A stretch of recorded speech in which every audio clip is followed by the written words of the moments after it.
Okay, ladies and gentlemen, this is Billy from C&B Knows Podcast. We're here with Josh. He is the local promoter of BIW. If, y'all know I do a lot of talking about BIW. This is the man behind the scenes. He is one of the best promoters I have dealt with in the last, of my life. This man right here, he greets you at the end of the night and asks you how your show how your night was at the show. Did you enjoy it? Josh, how you doing today, buddy? Doing great. I can't complain. We're here at the office. You can see the real estate stuff. If you need to buy a house, you know who to reach out to. Come see my man here, Josh. He will hook you up. If y'all want to go if y'all do any fundraisers, call this man right here. He will try to do some fundraisers, like high school fundraisers, church fundraisers. We have one coming up in Oak Grove, April 13th at the Lingo Center. So we try and do a couple of them a year for sure. Um, I know we got a show coming up this Saturday in Brookhaven. It is fight week. We got a 5-match card this weekend in Brookhaven, which Brookhaven's about 2.5 hours from here in Monroe. So some people make the drive. But we also have fans in Natchez and Vicksburg from other shows that it's a little easier to drive for. So for Vicksburg this week, or for Brookhaven this week, we got Park Ortega coming back, and he'll be facing Bam Bam in a non-title match. Main reason it's non-title is we wanted Bam Bam's first defense to be here in West Monroe, but he wanted to be on that show, so we wanted to keep him busy. And Pac hasn't had a lot of wins necessarily, but he's had really good matches. So we're giving him a chance to kind of step up, and if he can beat Bam Bam, then he would definitely get a title shot later. Then your next match, let's see, the second match of the night, you got the girls. So it's Morgan Mercy and Cassandra Golden. This will be Morgan's debut for us, but I've heard nothing but good things about her. Cassandra was dropped a little message by Emmy after the Fountain Hill show, basically saying if you don't handle your business, you should give up the women's title match to somebody that deserves it. So there is some rumors that if Cassandra loses, that maybe she won't face Emmy for the title in West Monroe next weekend. But we'll see how it goes. I would definitely say Cassandra's the favorite, but anything can happen in a wrestling ring. Then the next match is the most hated in Brookhaven versus the most loved in Brookhaven. Rob Love versus Apocalypse. This will be Rob's first time back in a year. Which I think Rob Love's hated everywhere. Everywhere, but Brookhaven really hates him. And Apoc's loved everywhere, but Brookhaven really loves him. So it's basically the most hated versus the most loved in that town. Going head to head.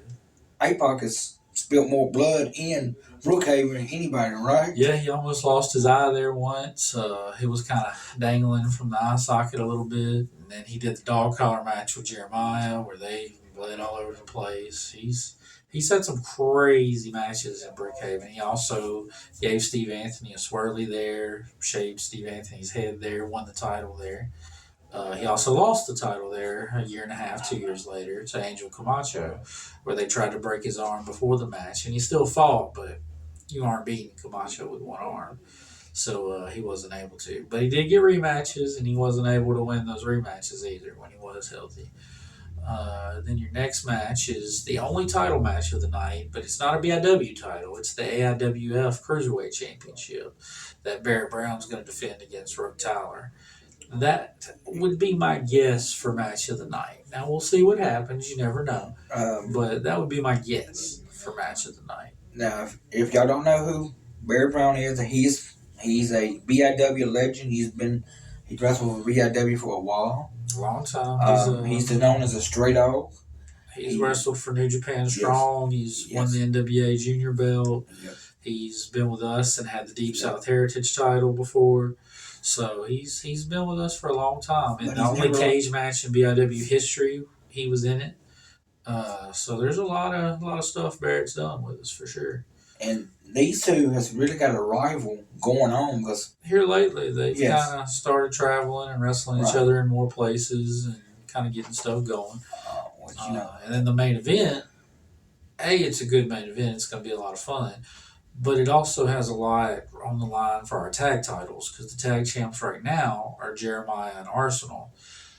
they have a rivalry kind of with Muddy Waters, but also with Horsepower. Well, we're taking Muddy Waters and one member of Horsepower and putting it against Angel Camacho, Jeremiah, and Arsenal.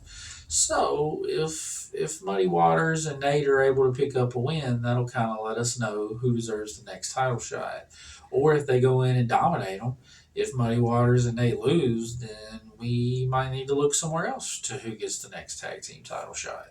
And the tag titles will be on the line March 16th in Vicksburg. So we're really looking at this match to kind of decide who gets that title shot in Vicksburg. So Muddy Waters is going to be fighting for it. Horsepower is going to be fighting for it.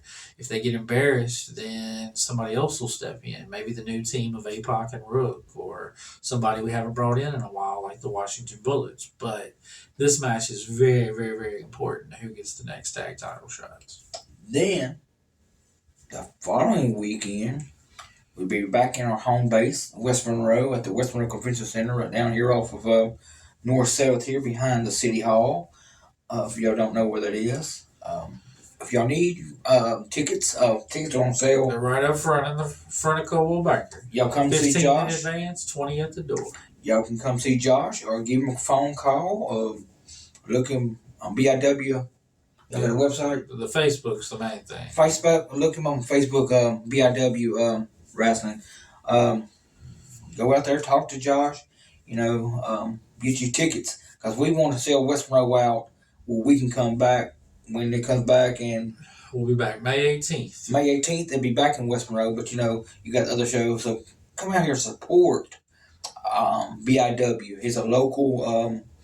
It's family oriented.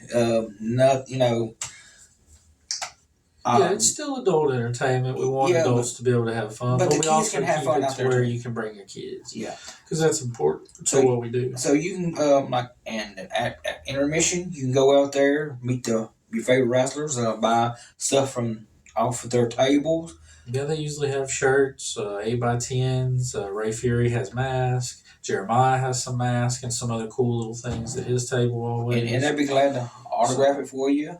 They will. My wife has got several stuff with Bam Bam with some signatures. In fact, I got a shirt. I signed my new BIW shirt. He signed it. And plus, we got a new shirt that me and my wife gonna unveil at the BIW show in February 3rd. The night he won the title. He's sitting in the back looking at the title. He did. I got that picture and I had to put it on a shirt, and I'm gonna get him to autograph it. I brought the picture to Fountain Hill a couple weeks ago, and he autographed it. So it's gonna go on my wife's side of her room in the living room. So I know Bam Bam's your wife's favorite. Who's your favorite? Yeah, well, Cassie, what's my favorite? And Cassie is, kind of, but I like Bam Bam, but I kind of like Angel Camacho. Okay. Okay. See, y'all's house was split when they were fighting each other. Okay. But yeah, this February 3rd show. Afterwards, of course, join us at El Paso. We'll be there eating great food, good entertainment, joke, laugh with the wrestlers. If you drink, have you a beer. Don't drive after, but have you a beer. It's always a lot of fun. We usually have anywhere from 40 to 60 people back there at the restaurant, just laughing and joking, telling stories. But before then, you got the action, which Horsepower will be going up against Angel Camacho and Rob Love in the opening bout, which is the only tag match of the night. It'll be Rob's first time back in West Monroe in about a year, and they hate him here just like everywhere else. That's his third city he be hated in West Monroe. Then you got Ray Fury and Jeremiah for the Deep South Heritage title. That's two long-time BIW guys. Yes. Of course, Jeremiah has half of the tag titles, so he might be walking around with two belts after this match. Well, he's going to be two belts. Yeah, Jeremiah 2 belts. Yeah, that's what he said. Then you have Cassandra versus Emi for the women's title. Small chance that it's not Cassandra. If she loses this Saturday, maybe she takes Emi up on that offer to just kind of back out. I doubt it. I bet she'll be in the building even if she does lose. Yeah. I don't know if it'll be a title match if she loses, but she'll be in the building. Then you have Gio Savage versus Frankie Thomas, which is kind of a sleeper. It could end up being match of the night. You better watch that one. Then Caleb Conley, former Impact and NWA star, versus a mystery opponent. Mm. I don't know who it's going to be. Caleb doesn't know who it's going to be. That kind of gets him thinking. Hey, who? Maybe somebody from his past. Could be. Maybe somebody that's he's trained at his wrestling school. Well, he has a wrestling school, I've heard. He does. He does. In He's North been a head Carolina. trainer for a long time. So it might be somebody from his past. Who knows? So Josh don't even know. But Caleb's really, really, really talented. So you're not going to put anybody in the ring with Caleb that's also not really, really, really talented. Yeah. So it'll be interesting. The main event's going to have its hands full being better than that match. Now, I think they can do it. Bam Bam versus Moonshine Mantell for Bam Bam's first title defense. Moonshine is a bad, bad dude. Yeah, I've seen this guy in 360 Pro. He wrestled Dog Pound. Last time we brought him in was Farmville, and it was him and Vordell, and they moved the whole ring. The impact was just so intense, it moved the whole ring. Vordell actually had to go see a chiropractor the following Monday. And Vordell's a bad dude. So if you can do that to Vordell, then you know you're a strong, tough dude. So Bam Bam's first defense could be his last. Bam Bam's got his hands full with this one. And he's got his hands full to be a better match than the match before him because Caleb Conley is going to bring it too. Yeah. So it's going to be a good show. It's going to be a lot of fun, and it's going to set up a lot of future stuff for us. Because, of course, right as soon as that's over, we got March 16th in Vicksburg, and we got April 13th in Oak Grove, April 27th in Fountain Hill, May 18th back in West Monroe. So we just stay busy. And each show, you don't have to go to each show to kind of keep up with what's going on, but it does help. You get extra little tidbits and details when you're at each show to kind of see the little small things that happen. And why is this guy fighting this guy? And what's going on here? And, So to me, Josh is like the Bill Watts of my era when I was growing up. He keeps you on the edge of your seat. You might pay $15 or $20 for that seat, but you're gonna be entertained. By the time you leave there, you're gonna say, "What's gonna happen next time they come to West Monroe? When they go to Vicksburg, what's gonna happen?" Bill Watts is definitely the inspiration behind BIW. I mean, we're obviously not Mid-South. Nobody will ever be Mid-South. Yeah, but we try to keep the spirit of what they did alive. And then we also do a lot of the cities that they were in. Monroe and Vicksburg. And they didn't do Fountain Hill, but they did occasionally visit Monticello, which is right up the road. And they even did the school across it. They would do something at the football stadium. Well, I know they're in El Dorado, too. Yeah, they did El Dorado pretty regular, which is what I've thought about. Brookhaven was a spot town for them. Natchez, they did. Vicksburg was a very hot spot. Vicksburg was a regular spot for them. So we did a show in Shreveport as well. So we try and, kind of hit those areas and do different things. So Josh, you was inspired, if people did not see your last podcast I've done about a year ago, tell them how you got started, who got you inspired into, who helped you get Of course, started. I've loved wrestling my whole life. But I knew I wasn't going to be a wrestler, whether it was not quite athletically enough, strong enough, tall enough, whatever. I don't like to do anything if I can't do it really, really good. So I just knew that wrestling wasn't for me. But I've always liked the creative side of it, the how to make things work, how to control emotions, how to put people in the building, how to do all those things. So I'd always wanted to do it. And me and Cassidy, we got to talking, and we were going to do a show together. But then he got signed to WWE, but it was too late to kind of cancel it. We'd already had the ball in motion. So he got me in touch with Dr. Death, who was living in Shreveport at the time. And then me and Dr. Death kind of toughed through the first show, and it wasn't a very good one. Learned a lot from Doc, lost money. But he helped me, and he kept in touch with me later. Like, he could have just did that show and whatever, don't talk to this kid no more, he don't know what he's doing, because I didn't, especially then.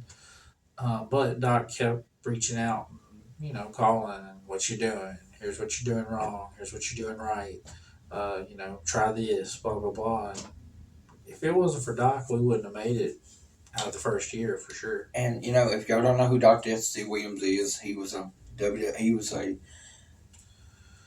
USW. He did Mid-South. He did Mid-South. UWF. Yes. He did WCW. He did WWE. New Japan. Japan. He was a huge name in Japan. You could compare him and Gordy to the Road Warriors. Yeah. It's how popular they got here.